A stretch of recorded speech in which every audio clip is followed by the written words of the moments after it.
Hey, how was your week? How was business? My week was pretty good.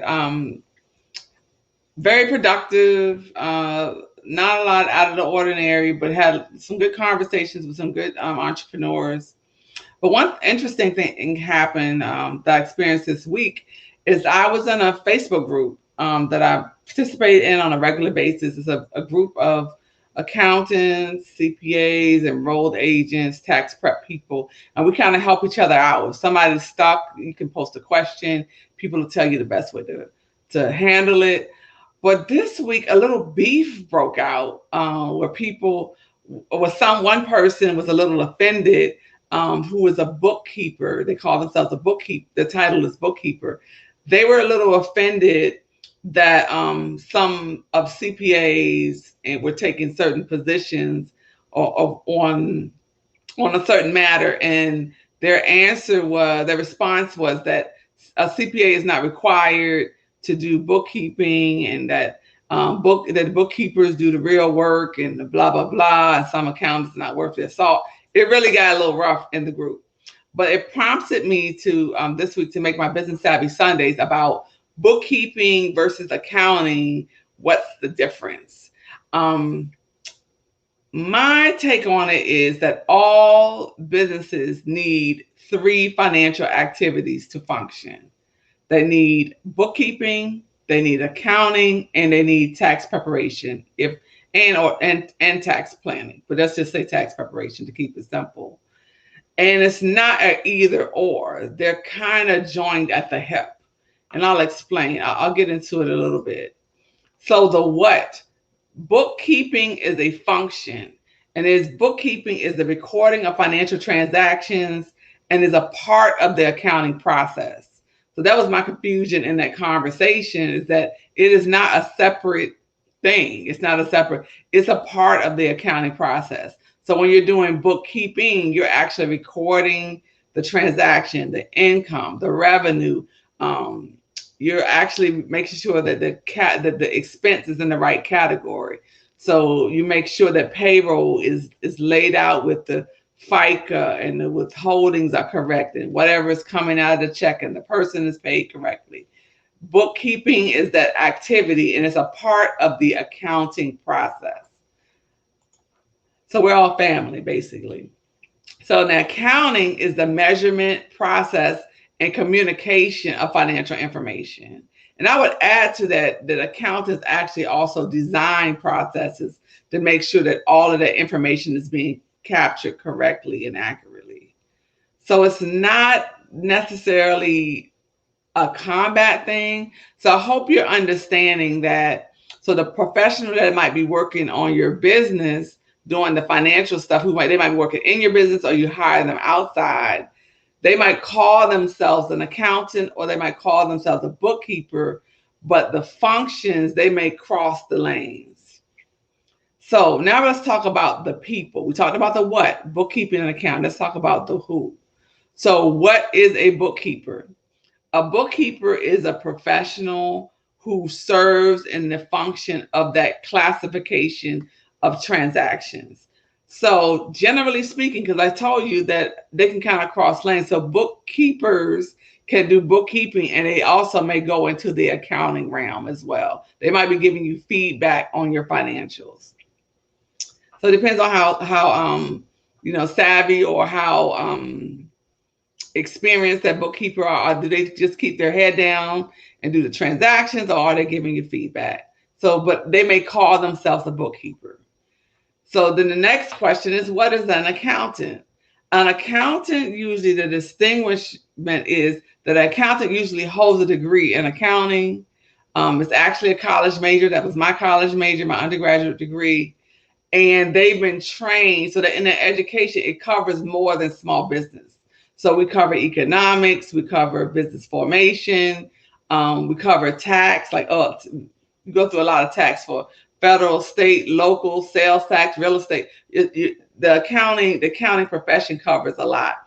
And usually in the accountant has experience in all of that, or has education in all of that. I don't know about the experience. So again, the accountant, the person that's working for you, who you've hired might call themselves an accountant, but they also may be going into the function of bookkeeping and accounting. Hope I'm keeping you straight there. So then the next question that I get is, what is a certified public accountant? So CPA is a designation of accountant. So it's a certification that is earned on top of having the accounting degree. Now, the accounting degree is required in each state, all 50 states, and there are also variations of it around the world. So the designation is earned by qualifications that are set by each state. So you might have to have a certain number of hours of experience. Some may say you need public accounting experience. Public accounting means you work for a publicly traded company.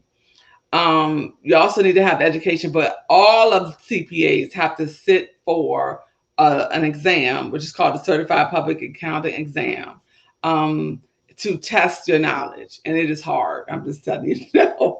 So I'm old school. I'm going to give shout out to all old school CPAs who we did before computer. We used to sit in a room and write that thing. And when I took my CPA exam, it was 3 days long.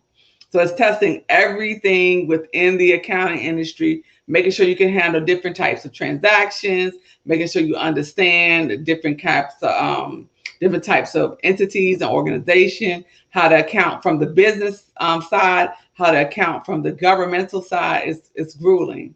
So you may have a CPA who is doing bookkeeping function. They may be doing the accounting function.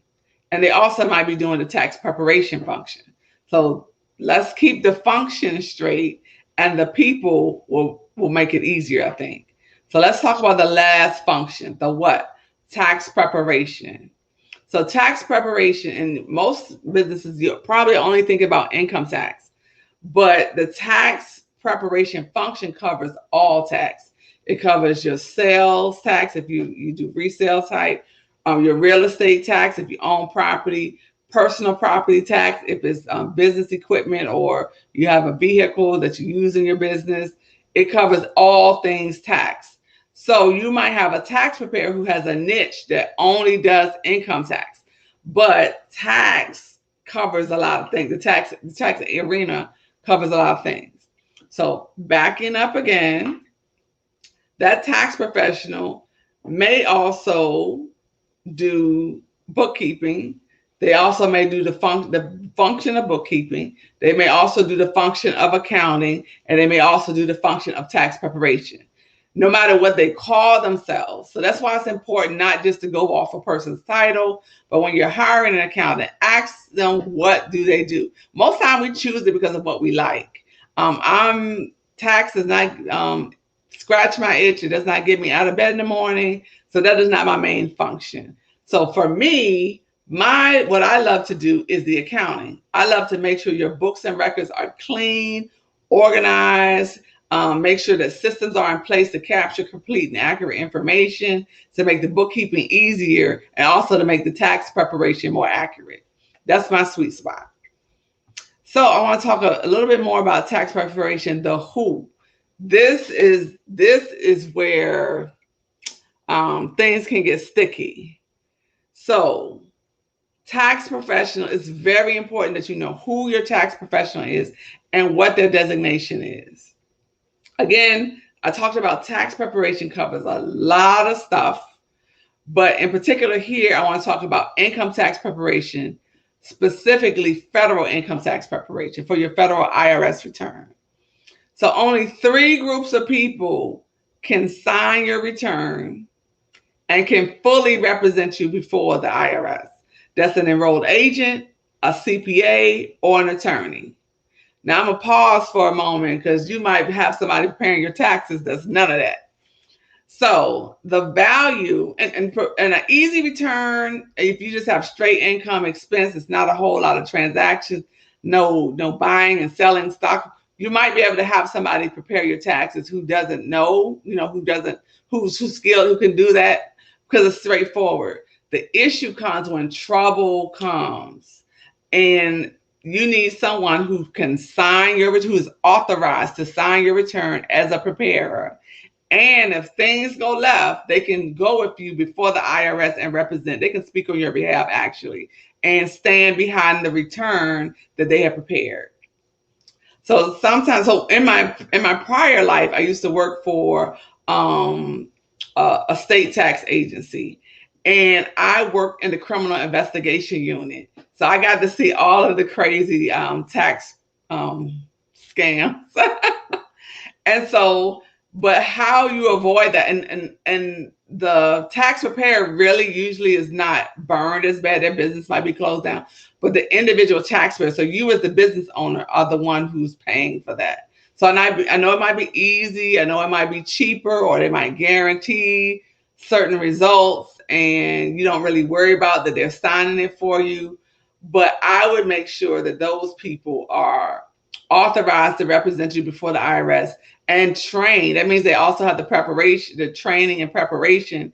And that means they're not going to advise you on any wacky or crazy stuff that's contrary to the law. And you stay out of hot water. So I hope that it helps you this week to understand a little bit about the different roles. And again, it's the functions that I want you to focus on. So when you meet an accounting professional, accountant, bookkeeper, tax preparer, whatever, you want to talk to them about all of the functions they perform. Because you can have multiple people. You might have a bookkeeper, you might have a tax preparer, and you might have an accountant. You might have all three. But you just need to know what function each of them is doing. And they cannot work in silos. They have to communicate well. If you have more than one person, the bookkeeper's work is very important to the accountant and very important to the tax preparer. So making sure that you have good communication, and that's up to you to make sure that they are communicating. Or they can all be the same person. Some are full service accounting firms or bookkeeping services, and they might be authorized to perform the tax function, be able to file the returns for you, also doing your bookkeeping. That's ideal because they understand all transactions from beginning to end, and they also, as an serving in the accounting function, be able to provide the information back so you can make informed business decisions. So I hope that helps you. Another episode. We've done another episode. We're rolling along here of Business Savvy Sundays. If you have any questions or would like to see a topic or have a burning question that's really getting on your nerves and you want to answer as it relates to your business, post it down below. We can get back to you. We can create an episode for you because I really want this to be about you. So Business Savvy Sunday is about the business owner, you becoming more savvy in your business. So anything that perplexes you or you're not clear about, no question is dumb. I know they said that, they taught us that in school, right? But if you don't know, you don't know. So part of being savvy is that you're comfortable with saying what you don't know. So I asked you to post it down below. Or if you don't feel comfortable, just send me an email or inbox me on social media. I'll make sure those links are down below. And we can create an episode based around your question. We won't tell your business, but we can answer the question and make sure that you have the answer. And also, I'm sure that other people who have that question as well. So thank you again for tuning in, and go forth, prosper, do great things in your business this week, and make an impact on our community. There's people out here who need some love, who need some courtesy in the world, some civility. So I challenge you this week in your business endeavors as you're interacting with the public or with your clients, other businesses, make sure that you're being kind and being service oriented. So you're not just serving them the product or service that you serve, but you're also impacting their lives. So have a great week and go forth, prosper.